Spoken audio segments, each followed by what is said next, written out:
말씀은 사무엘상 7장 5절로 14절 말씀입니다. 사무엘상 7장 5절로 14절 말씀입니다. 제가 진 성경으로는 구약성경 418페이지에 있습니다. 사무엘상 7장 5절로 14절의 말씀.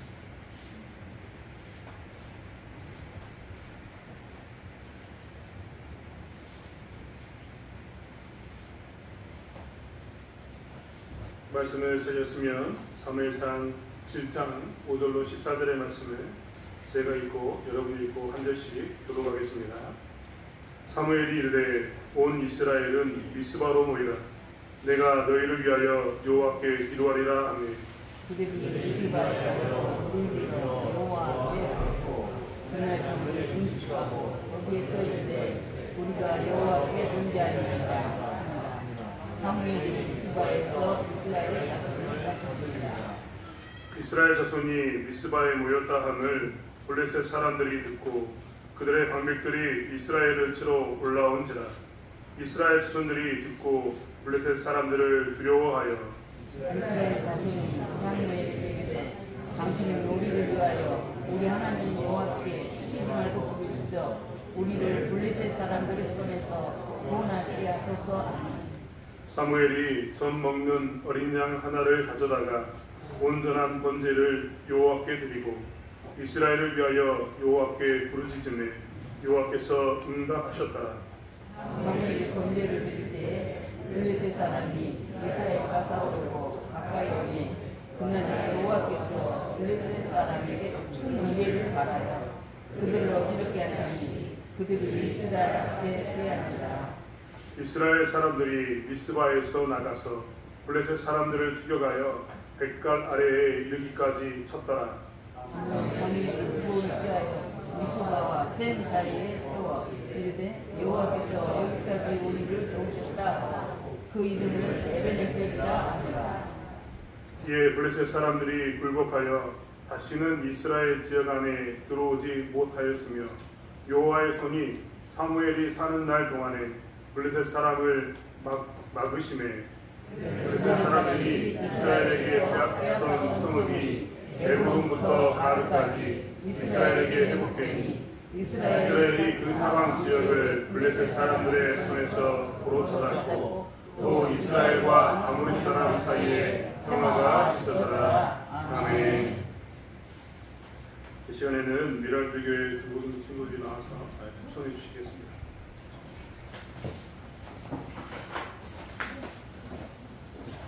여기 나온 친구들은 광주에 있는 미랄교회 다니고 있는 친구들인데요. 지금 전도여행 나와 있습니다.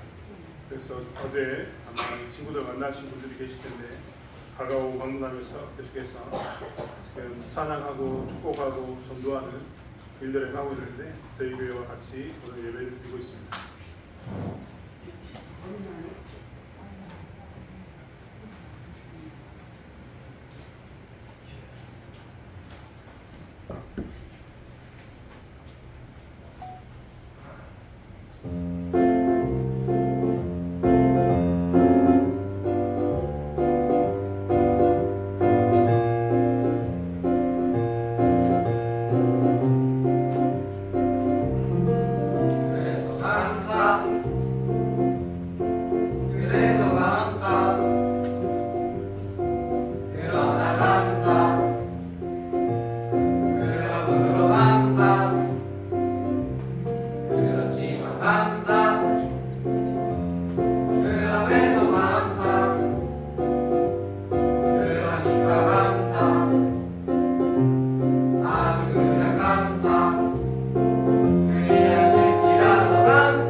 미랄드레교회 중고등부 친구들이 와서 전도를 하고 있는데요.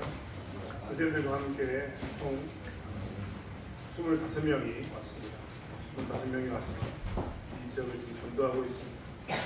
공식적으로 오늘 중고등부 친구들을 저희 함께 예배를 드리고 식사까지 같이 하고 난 후에 자기들의 시간을 갖고 마지막으로는 오늘 우리 중고등부 친구들과 축구를 하는 것으로 마무리하지 않을까 생각이 드는데, 제 개인적인 생각으로는 팔이 안으로 붙는다고 우리 애들이 이겼으면 좋겠는데 저쪽에 이거가 걱정이 되긴 합니다.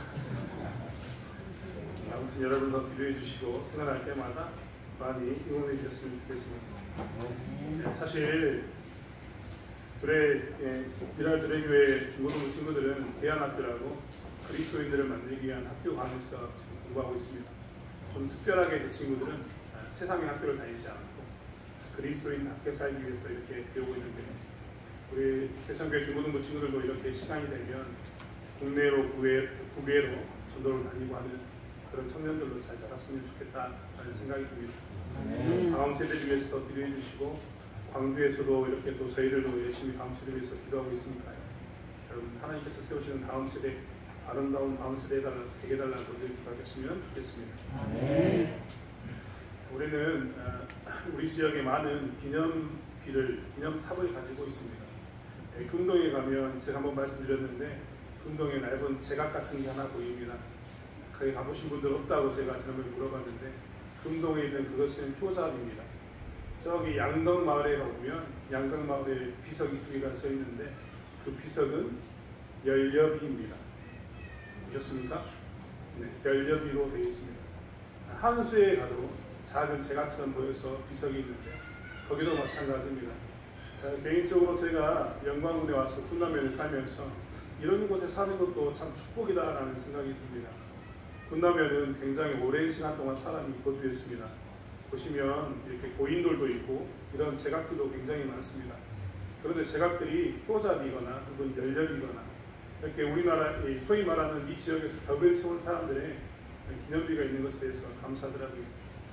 이것만 있으니까 영광은 정말 많은 기념비적인 사건들이 있는데, 멀리 있는 염산만 봐도 거기에는 순교자들에 대한 77인의 이런 순교자에 대한 기념비가 있습니다. 이런 것을 볼 때마다 참 감사하다는 생각이 듭니다. 여기에 사는 게 참 좋다라는 생각도 듭니다.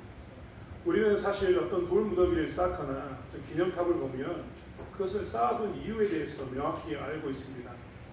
기념비를 세웠던 이유, 예를 들면 효자비를 세웠던 이유는 저 효자비를 통해서 사람들이 두고두고 이 동네에 효자가 살았고 효라는 것을 생각하고 살아야 된다라는 것을 강조하기 위해서 세운 것입니다. 저기에 열려비를 세운 이유는 이렇게 어머니를, 즉 부모를 잘 공경하고 사는 이런 것들이 필요하다라고 생각하기 때문에 거기에 열려비를 세워두었습니다.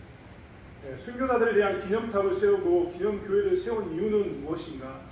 순교자들이 잊지 않고 기념하기 위해서입니다. 기억하면서 마음에 두고두고 그것을 생각하기 위해서 기념탑과 기념비를 만들게 되는 겁니다. 이스라엘 백성들도 오늘 사무엘상 7장에 보면 그들이 돌 무더기를 쌓습니다.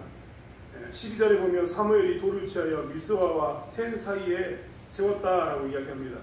그런데 재밌는 것은 그 돌 무더기를 쌓고 난 후에 우리가 마치 효자비 혹은 열려비 이렇게 쓰는 것처럼, 순교자 기념탑, 이렇게 기념비 쓰는 것처럼 그들은 거기에다 뭐라고 호칭해 놓았냐면 에벤에셀이라고 호칭해 두었습니다.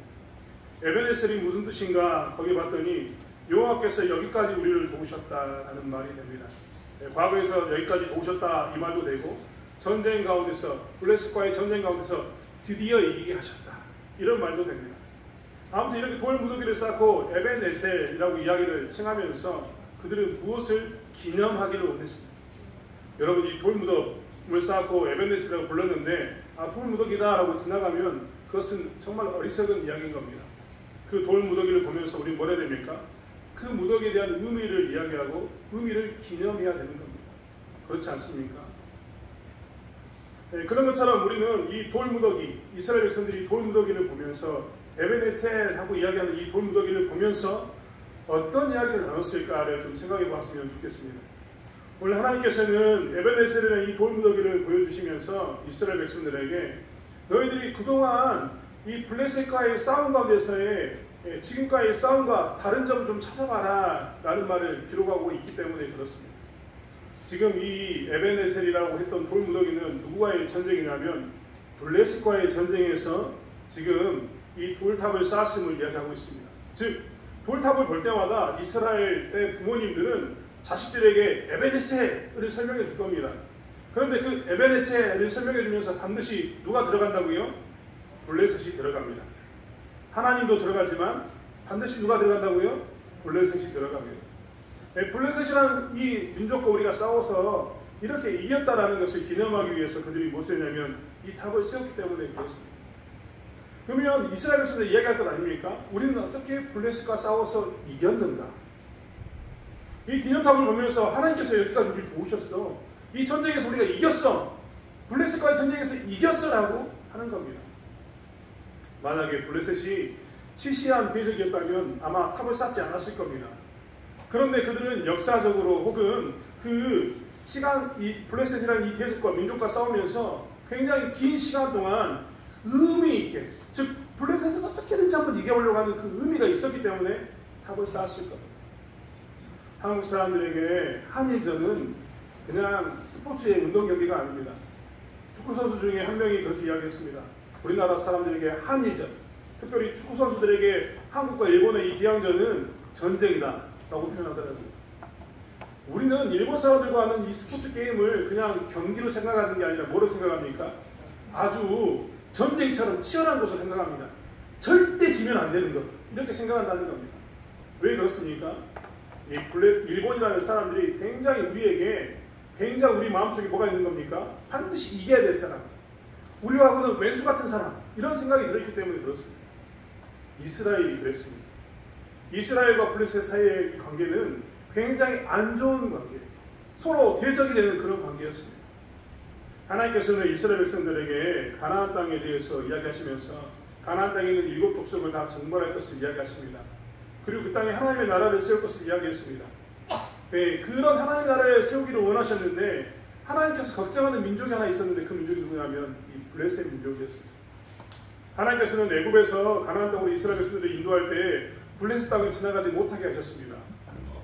왜 못 지나가게 했냐면 블레셋 사람들이 너무나 강해가지고 애굽에서 출애굽했던 사람들이 블레셋 땅을 지나갈 때 이들과 전쟁을 하면 야, 우리가 그 땅에 이렇게 힘센 사람이 있어? 하고 겁먹어서 다시 애굽으로 도망갔다가 블레셋을 만나게 못하게 합니다.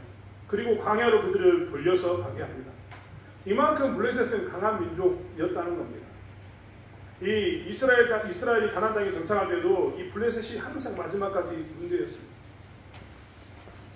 이스라엘 백성들은 블레셋과의 이 전쟁에 대해서 정말 악감정을 가지고 있었는데 블레셋과의 이런 치열한 역사 가운데서 부딪히는 가운데서 블레셋과의 전쟁에서는 항상 이스라엘은 번번이 패했습니다.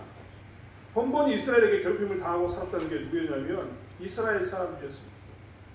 우리는 이 사무엘상이 나오기 전에 이스라엘이 블레셋과의 전쟁에서 어떤 모습을 갖췄는가를 볼 수 있는 장면을 볼 수 있는데, 여러분 이스라엘의 대표로서, 정말 이스라엘의 대표로서 블레셋과 전쟁했던 사람 중에 마지막 사람은 누구라고 이야기할 수 있냐면 삼손이라고 이야기할 수 있습니다.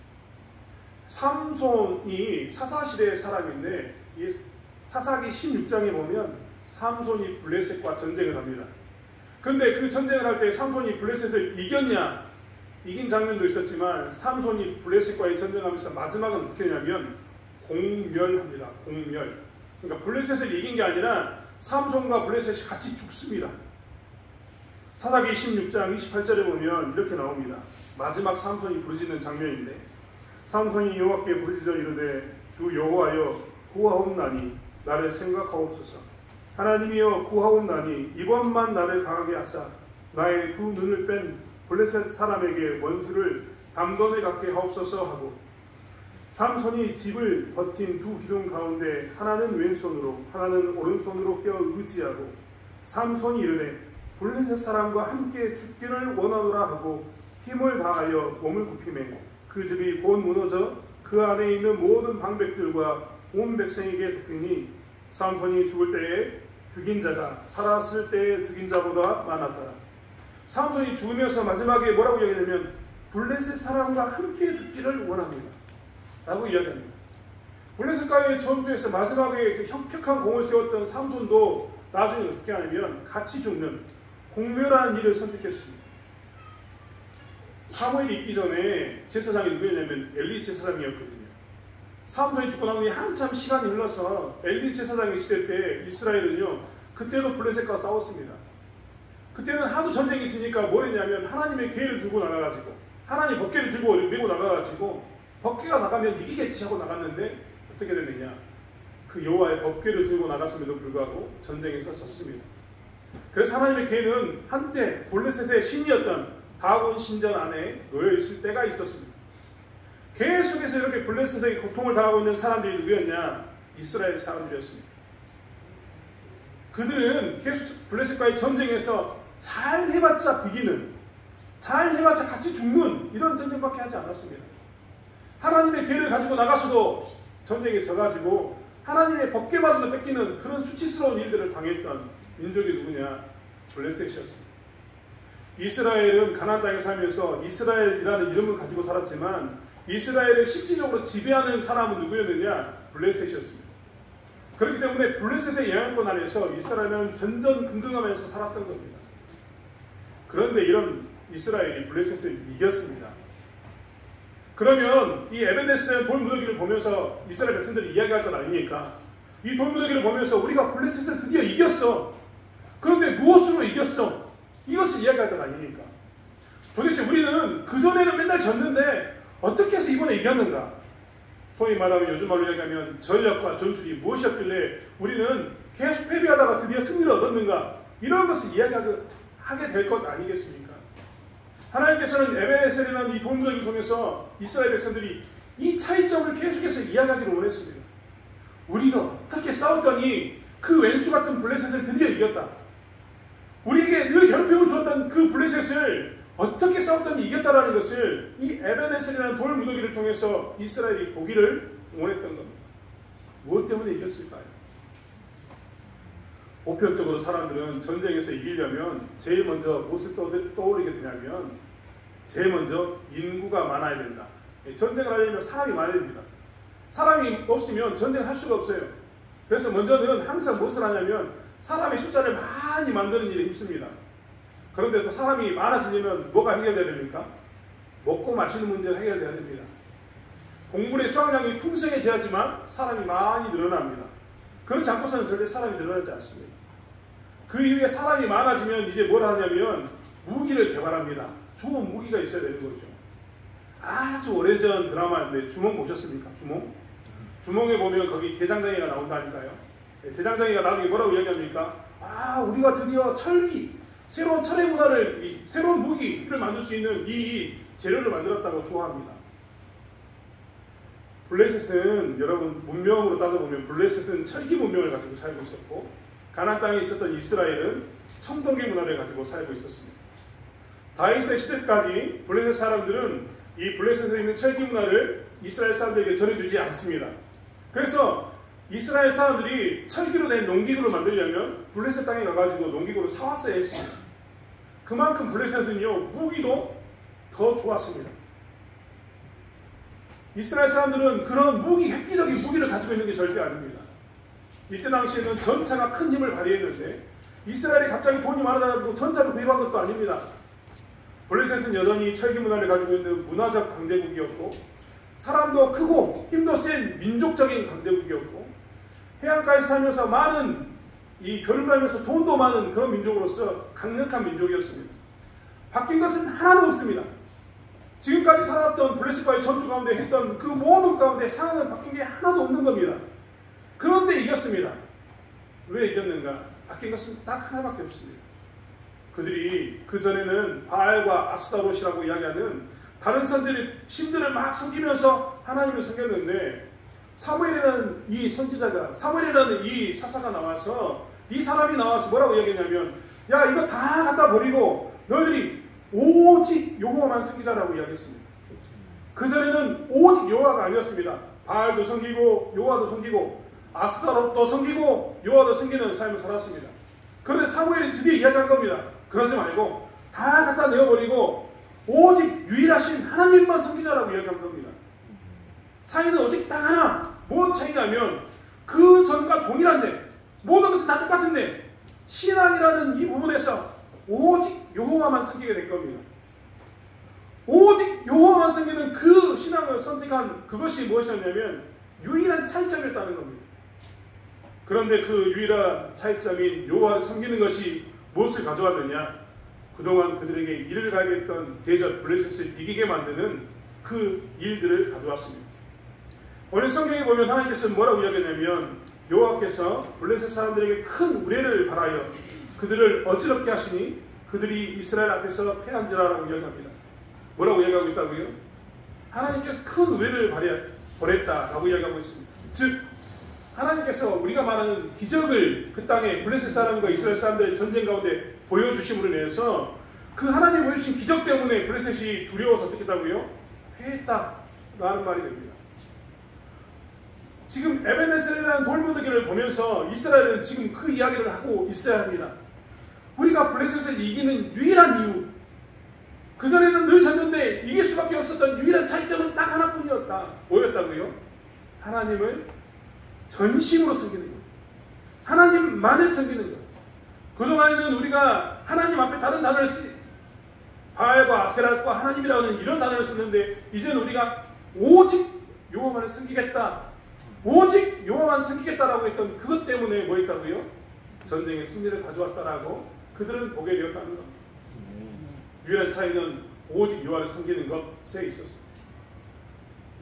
하나님께서는 이 돌무더기를 보면서 무엇을 보기로 했냐면 그 차이를 보기를 원하셨던 겁니다.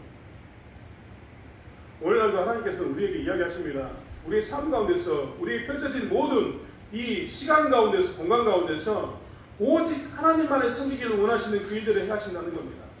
그리고 하나님께서는 오직 여호와만 섬기게 하는 그 일들에 대해서 많은 기념비적인 것을 남겨두셨습니다. 우리는 그렇기 때문에 어떤 일들을 보면서 그것에 대해서 돌무더기가 있네, 에베네셀이야 라고 이야기하는 것에서 그치는 게 아니라 그 의미, 남겨두신 의미, 왜 기념하게 하셨는가, 그 의미를 찾아서 그것들을 기념하고 살아야 되는 겁니다. 오늘 우리는 맥주 감사절로 지키고 있습니다. 맥주 감사절에 있는 의미는 무엇일까요? 맥주 감사절이 우리에게 있는 의미는 무엇일까요? 도대체 현수막도 붙이고 이렇게 주일날 강론하면서 맥주 감사주일로 지킵니다 라고 했던 이런 이 맥주 감사절을 하나님께서 우리에게 주신 의미는 무엇일까? 아, 그냥 맥주 감사주일이네 라고 끝나는 것은 마치 에벤에셀이라는 돌무더기를 보면서 아, 에벤에셀이야, 아, 돌무더기네 라고 이야기하는 것과 똑같습니다. 하나님은 그 돌무더기를 통해서 차이점을 발견하게 하시고 그 의미를 깨닫게 하시기를 원하셨는데 우리 또한 지금 이 맥주 감사절 지내면서 자칫 잘못하면 돌무더기 보는 것처럼 지나가는 그 시간의 한 부분으로 생각하기가 쉽다는 겁니다. 그렇다면 맥주 감사주의를 통해서 하나님께서는 어떤 차이를 발견하시기를 원하실까? 어떤 의미를 찾기를 원하실까? 우리는 생각해 봐야 합니다. 여러분, 먼저 말씀드리지만 맥주 감사주의를 지키는 저희들은 이것이 절기는 아니라는 것을 꼭 기억해야 됩니다. 이스라엘은 유월절, 맥주절, 수장절 이런 절기를 지켰어야 했습니다. 지금도 많은 사람들이 착각해서 수장절은 추수감사절로 지킨다라고 생각합니다. 맥주절은, 칠칠절은 맥주감사주일로 지킨다라고 생각하는데 우리는 그렇게 지키지 않습니다.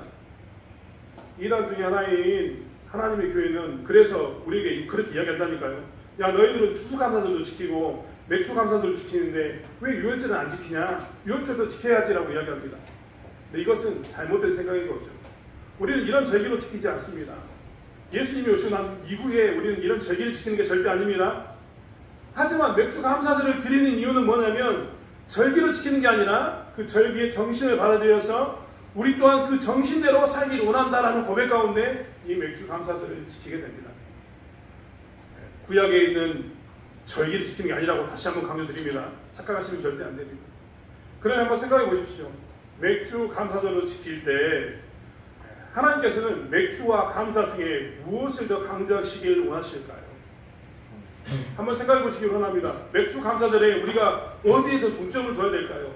맥주라는 것은 보리와 밀을 수확하는 것을 의미합니다. 보리와 밀이 더 중요할까요? 감사가 중요할까요? 네, 만약에 우리가 맥주가 중요하다, 보리와 밀이 중요하다고 생각하면 우리는 여기서 예배드릴 필요가 없습니다.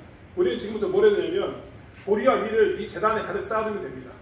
우리가 예배드릴 필요 없이 더 이 예배당에 보리와 밀을 더 많이 쌓아두면 하나님께서 더 영광 받으시기에 뻔하기 때문에 그렇습니다. 하지만 하나님은 맥주에 중점을 두지 않고 뭐에 중점을 두신다고요? 감사에. 그럼 우리는 여기서 뭘 해야 됩니까? 감사를 드려야 됩니다. 여러분, 하나님께 시간을 우리가 계속해서 지금 몇 주째 이야기하고 있지만, 몇 번째 계속해서 이야기하고 있지만, 하나님께서는 거룩에 대해서 차등성을 두었다라고 이야기하고 있습니다. 차등성. 거룩은 다 거룩한 게 아니라 차등적이다라고 이야기 드렸습니다. 공간에 대한 거룩에 대해서 이야기할 때 성전에 대해서 이야기하면서 지성소가 가장 거룩합니다. 그리고 성소가 거룩하고, 그리고 성소 밖에 있는 유대인의 진영이 경건하고, 그리고 난 다음에 더 이방인 땅이 경건합니다. 이해하셨습니까? 하나님하고 가까우면 가까울수록 거기가 어떻게 한다고요? 더 거룩해지고 더 거기가 경건한 겁니다. 정결한 겁니다. 공간만 그런 게 아니라 시간도 그렇습니다. 하나님께 가까이 가면 가까이 갈수록 어떻게 한다고요? 그 시간이 더 거룩합니다. 하나님께서 절기를 주시면서 우리에게 하셨던 이야기가 있습니다. 너희들이 공간에서도 거룩해야 되지만 뭐도 해야 된다고요? 시간에서도 거룩해야 된다라고 이야기하면서 절기를 우리에게 주셨다라고 계속해서 말씀드립니다. 우리가 주일날 이렇게 예배드리는 이유는 뭡니까? 일주일 동안 우리가 마음대로 살 수 있지만 이 주일을 지킴으로 해서 우리는 뭐 하는 거예요? 주일을 통해서 하나님께 가까이 가는 겁니다. 그런데 하나님께서는 일주일에 한 번 드리는 이 주일 말고도 1년이라는 시간 단위 가운데 여러 가지 절기를 주시면서 우리가 어떻게 한다고요? 1년이라는 시간 가운데서 너희들이 특별히 그날은 구분해서 어떻게 하라고? 하나님께 가까이 가라 라고 이야기하는 겁니다. 그래서 이 절기가 있는 시간은 하나님께 좀 더 거룩해져가는 그 시간인 겁니다. 일주일이 다 하나님과 동행하는 삶이어야 되지만 주일을 성수하자고 이야기하는 이유가 바로 거기 있습니다. 절기를 지키면서 절기를 우리가 이렇게 맥주감사절, 추수감사절을 지키는 이유도, 감사를 강조하면서 있는 이유도 다 여기에 있는 겁니다. 무엇을 이야기하는 겁니까? 하나님께 가까이 가는 것, 거룩을 향해 나가는 것, 거룩한 곳으로 시간을 보내자, 거룩한 곳으로 우리가 나가야 된다는 것을 고백하기 위해서 있는 겁니다. 특별히 주일, 그 다음에 절기, 7년에 한 번씩 돌아오는 안식년, 7년에 7번 돌아오는 희년, 50년마다 한 번씩 돌아오는 희년은 다 뭐라고요? 시간 안에서 우리가 뭘 해야 된다고요? 거룩해져야 한다. 거룩을 묵상하면서 더 하나님께 가까이 나가야 된다는 그 개념이 다 어디 있다고요? 이 절기를 지키는 것에 있습니다. 즉 맥주 감사절을 지키면서 우리는 맥주 감사절을 통해서 어떻게 되냐면 더 하나님께 가까이 나가는 시간, 평상시에도 하나님과 거룩한 시간을 가졌는데 이 시간에는 더 어떻게 된다고요? 하나님 가까이 나가니까 가까이 가면 갈수록 거룩해져야 되는 시간, 이것으로 보내고 있는 겁니다. 즉 맥주 감사절을 지키면서 우리는 무엇을 묵상해야 되냐면, 어떤 차이를 생각해야 되냐면, 시간의 거룩함을 어떻게 지킬 것인가, 어떻게 나는 시간에 대해서 거룩하게 지킬 것인가를 고민하고 살아야 되는 겁니다. 시간에 대한 거룩성을 이야기할 때 우리는 두 가지를 꼭 생각해야 됩니다. 먼저는 인생이라는 긴 시간 안에서의 거룩성을 지키고 살아야 합니다. 빌 하이베스 목사님이라는 분이 책을 썼습니다. 그 책의 제목은 무엇이냐면 아무도 보는 이가 없을 때 당신은 누구인가 입니다. 그 책에서 빌 하이베스 목사님은 뭘 이야기하냐면, 아무도 보는 사람이 없을 때 네가 그리스도의 인격과 그리스도의 성품으로 사는가를 점검해야 된다. 사람이 있었을 때는 그리스도인처럼 사는데 사람이 없으면 그리스도인처럼 살지 않는다면 네 신앙은 문제가 있다. 이것을 이야기합니다. 그러면서 그분은 어떤 것을 강조하냐면, 우리는 그리스도의 인품과 성품을 닮아가야 되는데 우리 인생의 시간 가운데서 점점점 그리스도의 인품과 성품을 향해서 이렇게 닮아가는 삶을 살아야 된다고 이야기합니다. 그러면서 그분이 뭘 이야기하냐면, 시간 속에서 너희들은 그리스도를 닮아야 된다고 이야기합니다. 특별히 현재 그리고 과거에 우리에게 주어졌던 고난과 고통의 시간을 통해서 우리는 무엇을 해야 되느냐? 그리스도의 인품을 닮아야 한다. 성품을 닮아야 한다고 이야기합니다. 시간을 거룩하게 보낸다, 시간을 거룩하게 지낸다라는 의미는 바로 여기에 있습니다. 시간이 지나면 지날수록 어떻게 합니까? 내 삶 가운데 부딪혔던 수많은 상황과 환경을 통해서 내가 누구를 닮아가는 것? 그리스도를 닮아가는 것. 이것이 시간을 거룩하게 보내는 방법입니다. 여러분 잘 생각해 보십시오. 현재 고통과 고난만 있습니까? 빌 하이베스 목사님이 그 책에서 뭘 이야기하냐면 너에게 주어진 즐거움과 성공의 시간에도 하나님을 바라보고 있는가를 묻습니다. 고난과 고통의 시간을 통해서 그리스도의 인품과 성품을 닮아야 할 뿐만 아니라 즐거움이 있는 시간, 그리고 성공이 있는 시간에도 누굴 닮아야 된다고요? 하나님을 닮아가야 된다는 겁니다. 성공에 취하지 말고 즐거움에 취하지 말고 누구를 닮아가라고 이 시간 속에서? 그리스도를 닮아가라. 이 말을 하고 있는 겁니다. 이게 뭐냐면 시간의 거룩성을 얘기하는 겁니다. 그렇기 때문에 그리스도인 된 우리들은 이런 절기를 통해서 뭘 기억하는 겁니까? 내 인생의 시간 가운데서 주어진 상황 가운데서 나는 지금 하나님을 닮아가고 있는가? 내가 지난번 절기 때, 즉 예를 들어서 지난번 맥주 감사 주일 때보다 지금 올해 드리고 있는 맥주 감사 주일 때 나는 좀 더 하나님의 거룩함을 닮아 있는가?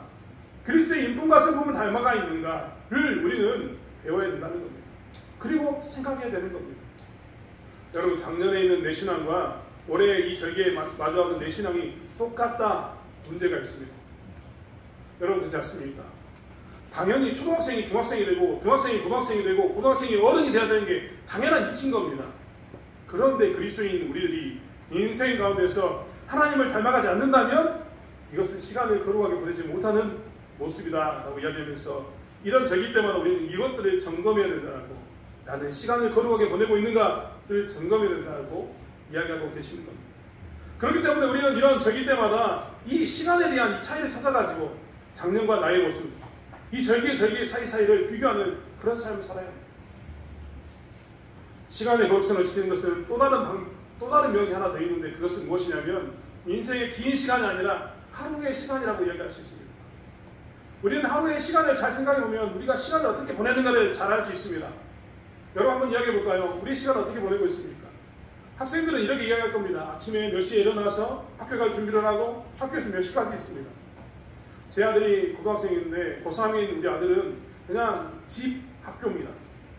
집 학교. 왜 제가 이렇게 이야기하시는지 아시죠? 아침에 8시 학교를 가면 이 아이는 10시 학교가 끝납니다. 이런 아이에게는 뭐 집 학교밖에 없는 거죠. 근데 중요한 것은 그것을 이야기하는 게 아닙니다. 하루 종일 시간 가운데서 나는 과연 어떻게 하루 종일 시간을 보내고 있는가를 생각해야 된다는 겁니다. 하루 종일 시간 가운데 우리가 이 하루 종일 시간을 거룩하게 보내자라고 이야기하면 대부분 사람들이 그럼 말씀 보고 기도만 해야 되느냐라고 생각하는데 그 이야기를 하는 게 아닙니다. 하루 종일의 시간 가운데서 내가 시간을 거룩하게 보낸다는 이야기는 하루 종일 하나님과 동행하는 삶을 사는 것을 의미하고 있습니다. 제가 저희 아들이 이야기했지만 학교에서도 공부하면서도 하나님과 동행하는 공부를 하는 것. 제 아들이 게임도 합니다만 게임을 하면서 그 게임을 하면 하나님과 떨어져 있다 이게 아니라 게임을 하면서도 뭐 하는 거예요? 하나님과 동행하는 게임을 하는 겁니다. 즉 여가를 보낼 때에도 혹은 공부를 할 때에도 기도를 할 때에도 항상 내가 누가 동행하는 거? 하나님과 함께하는 시간을 갖는 이것이 무엇이냐면 시간의 거룩성입니다. 하나님께서 이런 절기를 통해서 시간의 거룩성을 강조하시면서 우리에게 묻고 있는 겁니다. 하루 종일의 시간 가운데서 너는 하나님과 동행하는 그 시간의 거룩성을 지키고 있냐? 우리에게 그 차이점을 생각해 보라고 이 절기를 주셨다니까요. 그럼 우리는 점검해야 됩니다. 내 인생 가운데서 하나님을 닮아가고 있는가? 내 하루의 시간 가운데서 나는 하나님의 주신 이 시간 가운데서 하루 종일 하나님과의 거룩한 동행을 경험하고 있는가? 아니면은 어떤 때는 하나님과 동행하고 살고 있는데 어떤 때는 하나님 없이 살고 있는가? 이것을 살펴봐야 한다는 것입니다. 저희 중고등부 친구들과 함께 요즘 욕 안 하기 하고 있거든요. 욕 안 하기. 이유는 정해졌습니다. 욕을 안 해야 될 이유는 그리스도인인 우리들이 하루 종일 욕을 너무나 많이 하고 있기 때문에 그렇습니다. 이게 정말 한번 생각해 볼 필요가 있습니다. 이건 하고 있지만 정말 생각해 볼 게 뭐냐면 우리는 세상에 교회에서도 절대 욕 안 하거든요. 예배 드릴 때 욕을 안 합니다. 그런데 우리도 모르면 나가면 어떻게 하냐면 욕을 합니다. 전라도 사람에게 욕하는 게 너무 자연스럽습니다. 왜요? 보편적인 대화이기 때문에 그러기도 합니다. 욕이 빠지면 어떤 때는 대화가 안 될 때도 많아요. 근데 중요한 것은 욕 안 하기를 한 이유는 무엇이냐면 모든 순간순간에 내가 하나님의 백성으로서 하나님 앞에 있다면 욕할 수 있는가? 이것을 생각해 보자는 겁니다. 제게 어제 한 친구가 저기 있는 우리 한 친구가 제게 물어봤습니다. 목사님, SNS, 즉 인터넷으로 친구랑 하면서 욕했던 것은 좀 봐줘야 되는 거 아닙니까? 라고 묻더라고요. 그래서 제가 아무 말 안 했습니다. 돈 내라 그랬거든요. 욕 한 번 할 때마다 100원 내야 되는데 돈 내라 그랬습니다. 왜 그랬을까요? 욕 안 하기에 그 원칙은 뭐라고요? 내가 게임을 하면서도 하나님과 동행하는 것을 기억하는 겁니다. 그러면 게임하면서 욕할 수 있나요? 없나요? 못합니다. 공부하면서 욕할 수 있나요? 없나요? 못합니다. SNS 하면서 욕할 수 있나요? 없나요? 하나님과 동행하면 욕할 수가 없습니다. 그래서 하는 겁니다. 제가 우리 중고등부애들 예를 들었지만요. 한 번쯤 생각해 보십시오. 우리는 이것들을 생각해 보면 금방 알 수 있습니다. 하루 종일 내가 사용하고 있는 단어, 하루 종일 내가 하고 있는 행동, 이것들을 보면 내가 하나님과 동행하고 있는지, 시간을 거룩하게 보내고 있는지, 아니면 내 마음대로 하나님 없이 사는지를 우리가 너무나 잘 알고 있다는 겁니다. 오늘날 시간의 거룩성에 대해서 생각할 때마다 우리가 고민해야 할 문제가 정말 많습니다. 요즘 세상 사람들이요, 기독교인들을 욕합니다. 왜 욕합니까? 그들이 교회라는 시간 안에 있을 때는 거룩합니다. 교회 밖에 있는 시간에 있을 때는 하나님이 없습니다. 그래서 욕합니다. 하나님은 절기인 이런 맥주 감사주일, 이런 절기를 통해서 우리에게 그래서 묻고 있는 겁니다. 너의 시간은 거룩하냐? 너의 시간은 거룩하게 보내고 있냐? 이 절기는 일주일에 한 번씩 드렸던 주일 성소보다 이 절기는 더 거룩함을 지켜야 되는데, 더 거룩한 시간에 더 거룩함에 대해서 묵상해라라고 이야기하면서 이 감사주일, 시간의 거룩성을 기억할 이 시간을 우리에게 주셨다는 겁니다. 사랑하는 성도 여러분, 오늘 그렇기 때문에 맥주 감사절을 지내면서 우리가 하나님께서 우리에게 주셨던 시간의 거룩성을 생각하는 저와 여러분이 되기를 원합니다. 지금까지 내 인생에 하나님 품 안에 있었고 하나님을 쭉 닮아오는 경주 가운데 있었다면 앞으로도 더욱더 그 경주 가운데 서 있기를 원합니다. 인생이라는 여정, 그 시간 가운데 그리스도의 인품과 성품을 닮아가는 그 삶을 살기 원합니다.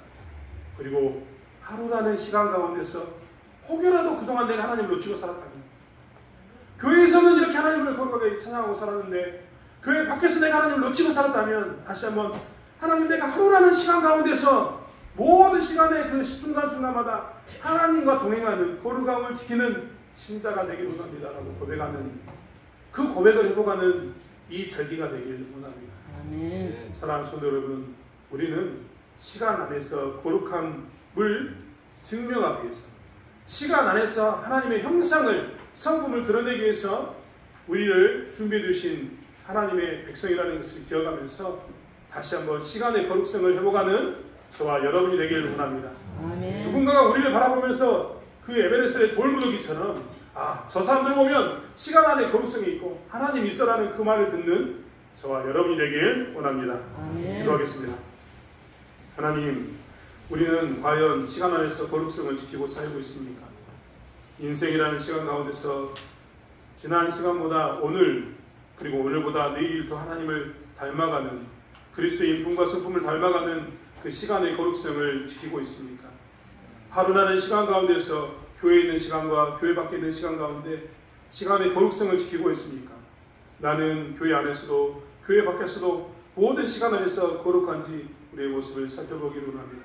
아멘. 절기를 주시면서 맥주 감사 주의를 지키게 하시는 그 뜻이 감사 가운데 더 거룩해지기를 원한다라는 하나님의 음성이 있음을 기억하게 도와주시고, 아멘. 그 시간 안에서 거룩함을 지켜나가는 하나님의 백성에게 저를 사용해 주실 줄 믿습니다. 아멘. 하나님께서 함께 하실 줄 믿사오며 감사드리며 예수님의 이름으로 기도드렸습니다.